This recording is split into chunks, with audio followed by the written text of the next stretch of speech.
আমি জানতাম যে আর কেউ ভিডিও বানাক চায় না বানাক, রাজ নিশ্চয়ই ভিডিও বানাবে, কারণ রাজকে নিজের বাসার ভাড়া দিতে হয়, ও ভাড়া দিতে পারছে না। এটা আমার কথা নয় বন্ধুরা, আমি ছোট করছি না রাজকে। রাজ নিজেই ভিডিওতে এসে বলেছে দুজন মিলে থাকি ঢাকাতে বাসাতে, এবং আমরা ভাড়া দিতে সমস্যা হয়, বড্ড স্ট্রাগল করি। তো হি নিডস কন্টেন্ট। তার লাস্ট 2 মাসের 1 মাসের আপনারা যদি কন্টেন্ট পরপর দেখে নেন, তারা পরপর ফ্যান ক্যাটারিং করে ভিডিও কেমন বানিয়ে গেছে সেটা আপনারা পরিষ্কার বুঝে যাবে, বা ওই টপিকের আশেপাশেই ভিডিও বানিয়ে গেছে।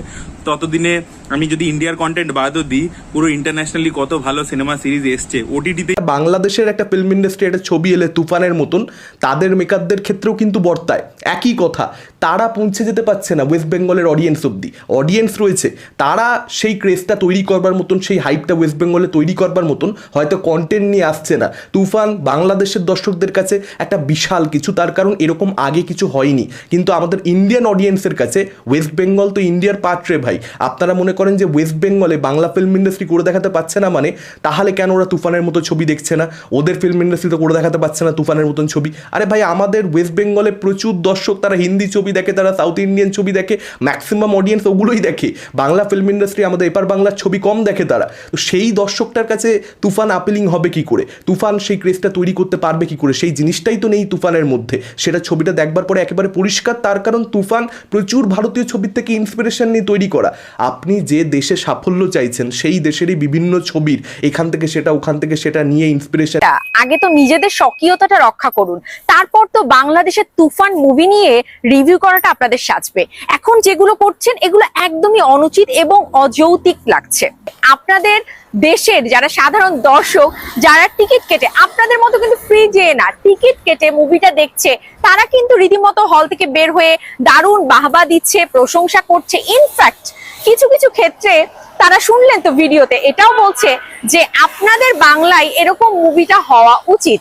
মানে তারা কিন্তু কমার্শিয়াল সিনেমা দেখতে চায়, হ্যাঁ, বাট হয় না, যে দেখতে পারে না। তো সেই আপনারা বলছেন যে আমাদের তুফান মুভি নাকি বিলো অ্যাভারেজ।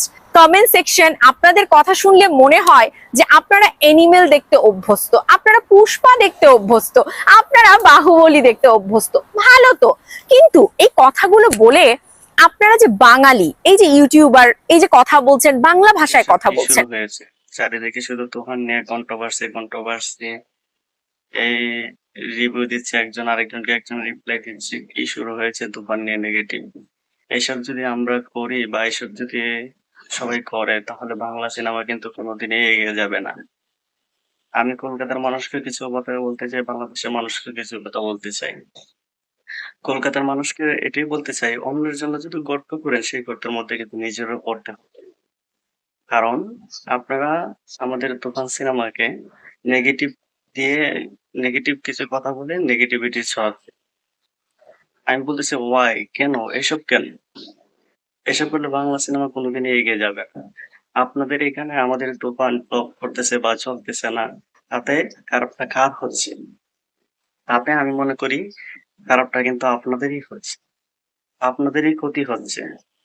কারণ সেটা ফ্লপ হয়েছে, আমাদের কোনো বাংলাদেশের সিনেমা, কোনো কমার্শিয়াল মুভি সেখানে মুক্তি দিতে কেউ চাইবে না, বা কলকাতাকে নিয়ে কেউ ভরসা করবেন, ঠিক আছে? আর আপনাদের কথা এবার ধরি, তখন আপনাদেরও কোনো প্রডিউসার, ডিরেক্টর কেউ কমার্শিয়াল মুভি বানাতে চাইবে। আর আরেকটা মুভি আপনাদের আসতেছে, খাদান, সেটা কমার্শিয়ালি অ্যাকশন মুভি। সেটা যদি একবার ফ্লপ করে যায়, তাহলে আপনাদের ইন্ডাস্ট্রি তো শেষ। কারণ আর কেউ সাহস পাবে না যে কমার্শিয়াল ফুল অ্যাকশন মুভি বানাতে।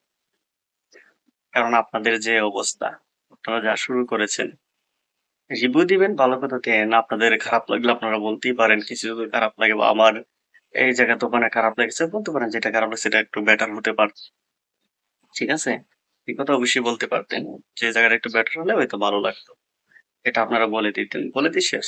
সেটা নিয়ে কন্ট্রোভার্সি, কাবাব বিরিয়ানি, এই সে এত কিছু কেন? এসব যদি করেন তাহলে বাংলা সিনেমা কখনো এগিয়ে যাবে না। আরেকটা কথা বাংলাদেশের মানুষকে আমি বলতে চাই, দেখুন, ওরা যা বলার বলুক, আমাদের সিনেমা সেটা তো বানিয়েছে আহ, আমাদের জন্যই, ঠিক আছে? আমাদের এখানে ব্লকবাস্টার হয়েছে, এমনকি সারা পৃথিবীর যত বাংলাদেশি মানুষ আছে তারাও সেটাকে ব্লকবাস্টার বানিয়ে দিয়েছে। দেখুন, এটা সবাই জানত, এটা আমরাও জানতাম যে কলকাতায় সেটা চলবে না, কারণ সেখানকার অবস্থা খুবই খারাপ। কারণ তারা হিন্দি ছবি, তামিল সিনেমা এসব দেখে অভ্যস্ত হয়েছে। আর বাঙালি আনাতে নেই, তারা হিন্দি সবকিছু দেখে, তাদেরও বাংলা সিনেমা এখন চলে না। তো তাদের উপর ভরসা করে আমরাও কি লাভ? আমরা তো এগিয়ে যাচ্ছি। দেখুন, আমাদের সিনেমা এখন ব্যবসা সফল হয়, আবার ব্যবসা সফল তো হয়ই, ব্লকবাস্টারও হয়। তাহলে কেন আমরা ওদের সাথে এসব দ্বন্দ্ব নিয়ে জড়াবো বা এসব ছড়াবো? আমাদের তো এসব ছড়ানোর কোনো দরকার নেই। তাই বলতেছি, এসব কন্ট্রোভার্সি দরকার নেই, এসব যুদ্ধ দরকার নেই, এসব নাই, আমরা সিনেমা এগিয়ে যাব। আমাদের সিনেমা ব্লকবাস্টার হচ্ছে, দিন দিন আরো ভালো সিনেমা হবে, কারণ আমরা এখন ভালো পজিশনে আছি।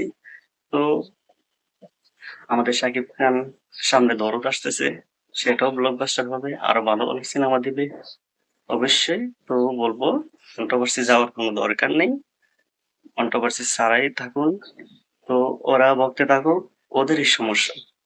তো বলবো কলকাতার মানুষকে, দেখুন, আপনারা যদি এসব করেন, যে ধরুন আমাদের সিনেমা গেলে দেখেন না, কন্ট্রোভার্সি নেগেটিভ কথা বলেন, তাহলে আমাদের এখানকার যদি যখন আপনাদের সিনেমা রিলিজ হবে, তখন সেটা নিয়ে কিন্তু এরকমই কন্ট্রোভার্সি শুরু হবে। তো এসব যুদ্ধ দরকার নেই, একসাথে মিলে কাজ করি। আমাদের বাংলাদেশের মানুষ কিন্তু নিঃস্বার্থভাবে এটাই চায়, একসাথে মিলে কাজ করুন, একসাথে সবাই মিলে কাজ করলে বাংলা সিনেমা এগিয়ে যাবে। আমাদের বাংলাদেশের মানুষ কিন্তু আপনাদের কোনো নায়ক সিনেমা, নায়ক নায়িকার সিনেমা আসলে সেটা কখনোই করে না। এটা অন্য দেশের নায়ক, অন্য দেশের নায়িকা এসব কখনোই চিন্তা করে না, আর খুশি হয়। ঠিক আছে? এরকম নিঃস্বার্থ মন রাখেন, নিঃস্বার্থ মন রেখে সবকিছু করেন, দেখবে বাংলা সিনেমা এগিয়ে যাবে। আপনাদের সিনেমাও একদিন সারা বিশ্বে এগিয়ে যাবে। তো বলবো এটাই করুন। এসব কন্ট্রোভার্সি না করে সবার কাছে এটাই কামনা রাখবো, মিলেমিশে সবাই কাজ করুন। আর সব ইউটিউবারদের বলবো, আপনারা ফ্যানদের মধ্যে যুদ্ধ না লাগিয়ে ভালো কিছু বলুন। দেখুন, এসব না করে সবাই একসাথে মিলেমিশে কাজ করুন, তবে বাংলা সিনেমা এগিয়ে যাবে। আর আমাদের ইউটিউবারদের বলবো, এসব নেগেটিভিটি ছড়াবেন না, সবাই ফ্যানদের মধ্যে যুদ্ধ লাগাবেন। ঠিক আছে? এক দেশে আরেক দেশের দ্বন্দ্ব করার কোনো দরকার নেই। মিলেমিশে কাজ করলে বাংলা সিনেমা অনেক দূর এগিয়ে যাবে। তো সেটাই করুন। তো আর কোনো সিনেমা নিয়ে নেগেটিভিটি দেখতে চাই না, সেটাই আশা করব। তো খুদা হাফেজ, ভালো থাকবেন। আর আমার কথাগুলো যদি ভালো লেগে থাকে, অবশ্যই সাবস্ক্রাইব করে দিবেন, সেটাই আপনাদের কাছে কামনা করব। আমি চাই বাংলা সিনেমা এগিয়ে যাক। ঠিক আছে? আর অবশ্যই শাকিব খানের পাশে থাকবেন।